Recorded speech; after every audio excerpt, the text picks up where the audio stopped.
wabarakatuh. Alhamdulillahirrabbilalamin. Wabihi nasta'in wala umuri dunya waddin. Wassalatu wassalamu ala asrafil anbiya'il mursalin wa ala alihi wa sahbihi ajmain, amma ba'du. Yang saya hormati dosen ulumul Quran Bapak Haji Yatun Najun, dan yang saya hormati teman-teman saya seperjuangan dalam menuntut ilmu. Baik, saya di sini dari kelompok 6 akan menjelaskan tentang muhkam dan mutasyabih. Menurut etimologi atau bahasa, muhkam artinya suatu ungkapan yang maksud makna lahiriah tidak mungkin diganti atau diubah. Adapun mutasyabih adalah ungkapan yang maksud makna arti lahiriah samar. Muhkam dan mutasyabih diungkapkan para ulama. Yang pertama, dari Ibnu Abbas, ayat-ayat muhkam adalah ayat yang tidak memunculkan kemungkinan sisi arti lain, sedangkan ayat-ayat mutasyabih mempunyai kemungkinan sisi arti banyak. Yang kedua, pendapat ini dikemukakan oleh Al-Mawardi. Ayat-ayat muhkam adalah ayat yang maknanya dapat dipahami akal, seperti bilangan rakaat sholat, kekhusyuan bulan Ramadan untuk pelaksanaan puasa wajib. Sedangkan ayat-ayat mutasyabih sebaliknya.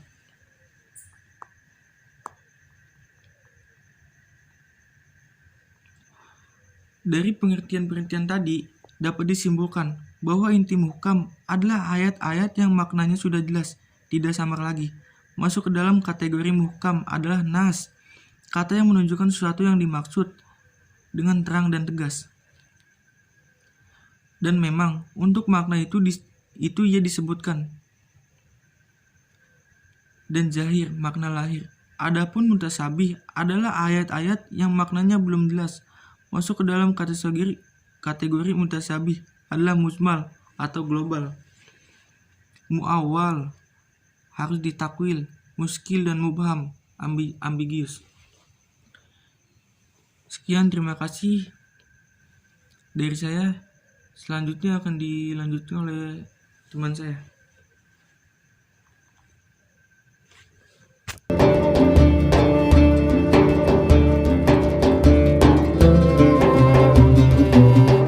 B. Sikap para ulama terhadap ayat-ayat muhkam dan mutasyabih. Para ulama berbeda pendapat tentang apakah arti ayat-ayat mutasyabih dapat diketahui pula oleh manusia, atau hanya Allah saja yang mengetahuinya. Pangkal perbedaan pendapat itu bermuara pada cara menjelaskan struktur kalimat ayat berikut. A'udzu billahi minasyaitonir rajim. Bismillahirrahmanirrahim. Wa ma ya'lamu ta'wilahu illallahu war-rasikhuna fil ilmi yaquluna amanna bih. Quran surah Ali Imran ayat 7. Artinya, padahal tidak ada yang mengetahui takwilnya melainkan Allah, dan orang-orang yang mengalami ilmunya dan orang-orang yang mendalami ilmunya berkata, kami beriman kepada ayat-ayat yang mutasyabih. Quran surah Al-Imran ayat 7. Ar-Raghib Al-Asfahani mengambil jalan tengah dalam menghadapi persoalan ini. Ia membagi ayat-ayat mutasyabih dari segi kemungkinan mengetahui maknanya pada 3 bagian. 1. Bagian yang tidak ada jalan sama sekali untuk mengetahuinya, seperti saat terjadinya hari kiamat, keluar binatang dari bumi, dan sejenisnya. 2. Bagian yang menyebabkan manusia dapat menemukan jalan untuk mengetahuinya, seperti kata-kata asing di dalam Al-Quran. 3. Bagian yang terletak di antara keduanya, yakni yang hanya dapat diketahui orang-orang yang mendalam ilmunya. Sikap para ulama terhadap ayat-ayat mutasyabih terbagi dalam 2 kelompok, yaitu 1. Madhab salaf, yaitu para ulama yang mempercayai dan mengimani ayat-ayat mutasyabih dan menyerahkan sepenuhnya kepada Allah sendiri. Tafwid ilallah.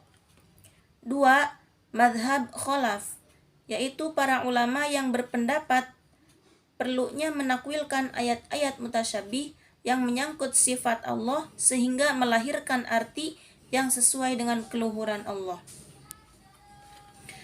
Untuk menengahi kedua madhab yang kontradiktif itu, Ibnu Ad-Daqiq Al-Id mengatakan bahwa apabila penakwilan yang dilakukan terhadap ayat-ayat mutasyabih dikenal oleh lisan Arab, penakwilan itu tidak perlu diingkari.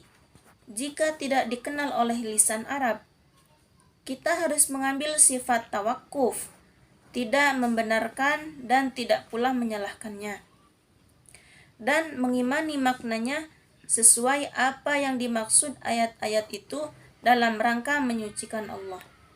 Sekian dari saya.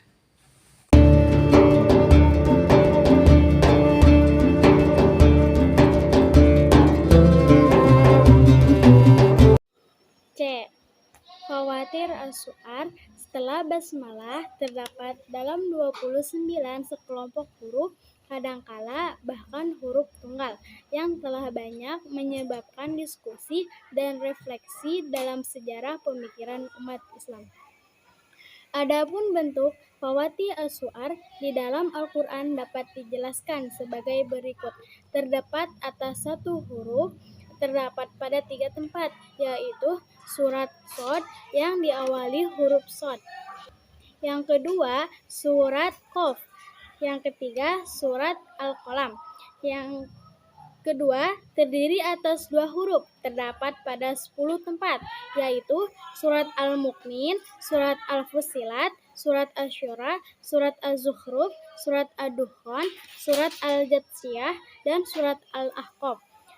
Yang ketiga, terdiri atas 3 huruf, terdapat pada 13 tempat, yaitu surat Al-Baqarah, surat Ali Imran, surat Al-Ankabut, surat Ar-Rum, surat Luqman, surat As-Sajdah, surat Yunus, surat Hud, surat Yusuf, surat Ibrahim, surat Al-Hijr, surat Asy-Syu'ara, surat Al-Qasas.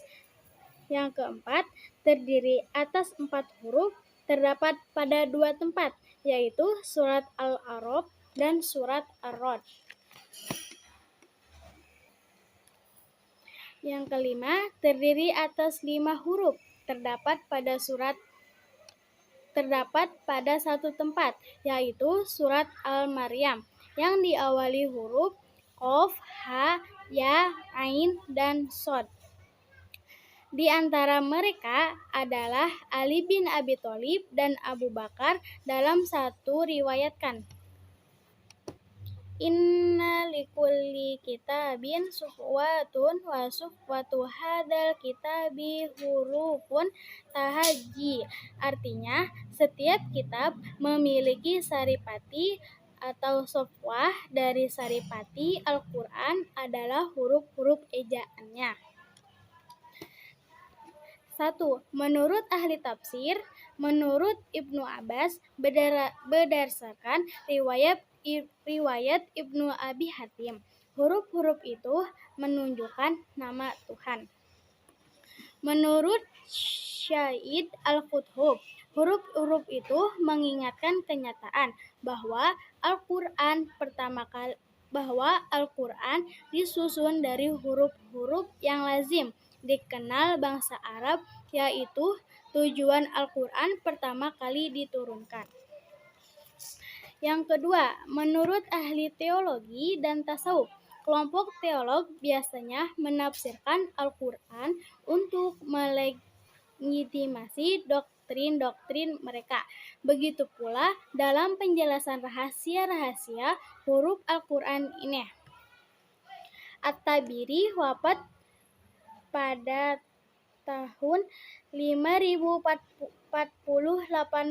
Hijriah. Salah satu komentator Syiah menjelaskan dengan merujuk kepada imamnya yang berjumlah 6 bahwa alif menunjukkan 6 sifat, yaitu yang memuliai, yang jujur, yang unik, yang tunggal, yang merdeka. Dan alif tidak berhubungan dengan huruf lain. 3. Menurut kalangan orientalis, seorang orientalis Jerman adalah orang yang pertama kali mengemukakan dugaan bahwa huruf-huruf itu merupakan petunjuk nama-nama para pengumpulannya.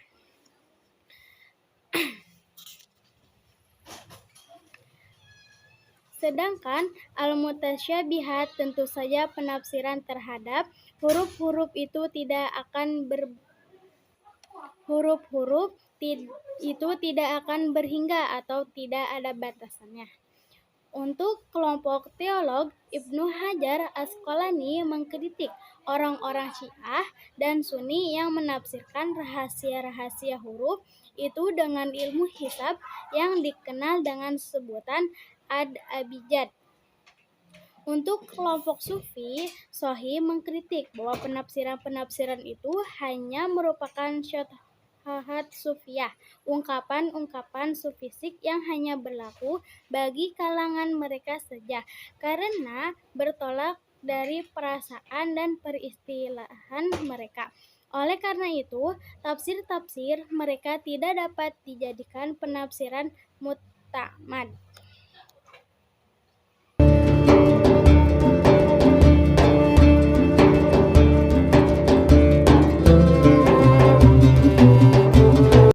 Saya akan menjelaskan tentang hikmah keberadaan ayat mutasyabih di dalam Al-Quran. Di antara hikmah keberadaan ayat-ayat mutasyabih di dalam Al-Quran dan ketidakmampuan akal untuk mengetahuinya adalah sebagai berikut ini. Yang pertama, memperlihatkan kelemahan akal manusia.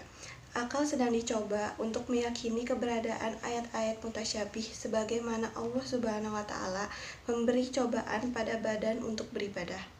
Seandainya akal yang merupakan anggota badan paling mulia itu tidak diuji, tentunya seseorang yang berpengetahuan tinggi akan menyombongkan keilmuannya sehingga enggan untuk tunduk kepada naluri kehambaannya.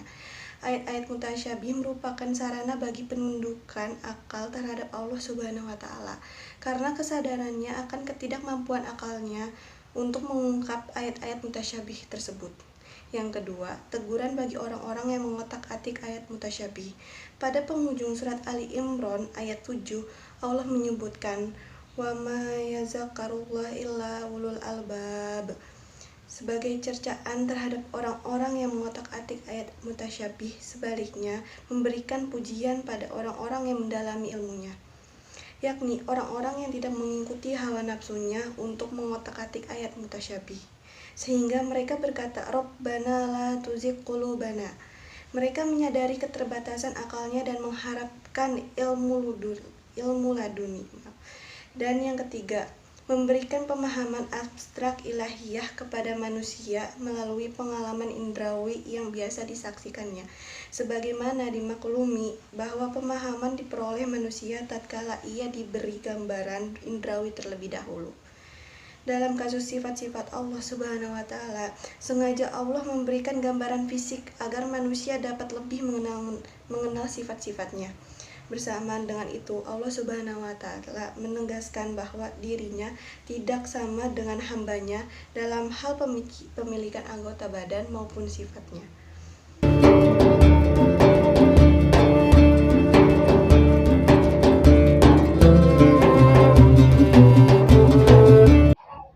Simpulan dari muhkam dan mutasyabih adalah, inti muhkam adalah ayat-ayat yang maknanya sudah jelas, tidak samar lagi. Masuk ke dalam kategori muhkam adalah nas, kata yang menunjukkan sesuatu yang dimaksud dengan terang dan tegas, dan memang untuk makna itu ia disebutkan, dan zohir, makna lahir. Adapun mutasyabih adalah ayat-ayat yang maknanya belum jelas. Masuk ke dalam kategori mutasyabih adalah mujmal atau global, muawwal harus ditakwil, muskil dan mubham atau ambigius. Sekian dari kelompok kami.